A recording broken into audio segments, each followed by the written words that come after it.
అందరికీ నమస్కారమండి. విద్యార్థుల విజయానికి సారథులు అధ్యాపకులు అనే ఈ మంచి పుస్తకంలో ఉన్న విద్యార్థి ఏనుగు అధ్యాపక మావటి పార్ట్ 3 గురించి తెలుసుకుందాం.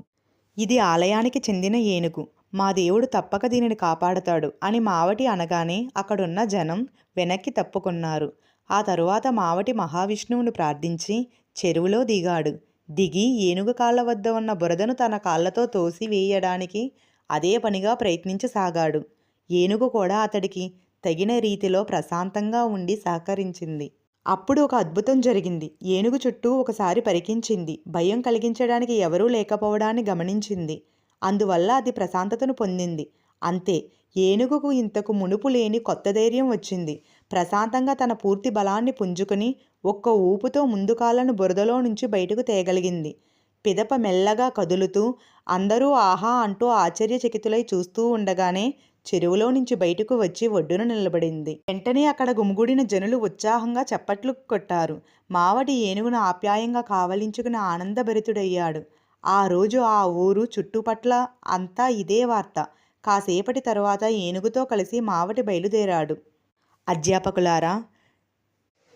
అధ్యాపకులారా, ఈ సంఘటనను మామూలుగా పరిగణించకండి. నేటి విద్యార్థి స్థితి మన సమాజంలో ఏ విధంగా పరిణమించినదో సూచించే ఒక ముఖ్యమైన సంఘటనగా దీనిని భావించండి. సమాజంలో నేడు జరుగుతున్న వాటితో ఈ సంఘటనను కొంచెం పోల్చి చూడండి. నేడు తల్లడిల్లిపోయిన ఏనుగుగా మీ విద్యార్థిని మావటిగా మిమ్మల్ని పరిగణించుకోండి. మీ చుట్టూ ఉన్న సమస్యలు అవగతమవుతాయి. కర్తవ్య నిర్వహణ ప్రస్ఫుటమవుతుంది.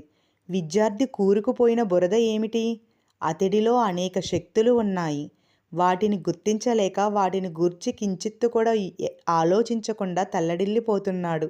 అలా తల్లడిల్లడాన్ని బురదలో కూరుకుపోయిన స్థితితో పోల్చవచ్చు. అందుకు తోడు విద్యార్థి సమాజంలో నెలకొన్న ఎక్కువ అవకాశాలనే మోహాల బురదలోనూ కూరుకుపోయి ఉన్నాడు. లేదా సమాజ ఆర్థిక దుస్థితి అనే బురదలోనూ మునిగిపోతున్నాడు. బురదలో చిక్కుకున్న ఏనుగును పైకి తేవడానికి ఒక చిన్న ప్రయత్నం చేసి ఉంటే చాలు. కానీ దాన్ని విడిచి ప్రతి ఒక్కరూ తనకు తెలియకుండానే ఒక్కో విధంగా ఈ ఏనుగును బురదలో ఇంకా కూరుకుపోయే తీరులో ప్రయత్నాలు చేశారు. ఈ స్థితి విద్యార్థికి అన్వయిస్తుంది. నాయనా, నువ్వు నాకన్నా పుష్కలంగా సంపాదించాలి. అందుకే నేను నీకోసం ఇంతగా పాటుపడుతున్నాను అంటూ తల్లిదండ్రులు హెచ్చరిస్తున్నారు. కొడుకు పురోభివృద్ధికి చేసే వీరి ఈ ప్రయత్నం అనేది మండుతున్న కాగడాలు చూపి ఏనుగును పైకి తేవడానికి చేసే ప్రయత్నం లాంటిది. ఇటువంటి తల్లిదండ్రుల వల్ల విద్యార్థి చిన్నతనంలోనే బెదిరిపోతున్నాడు.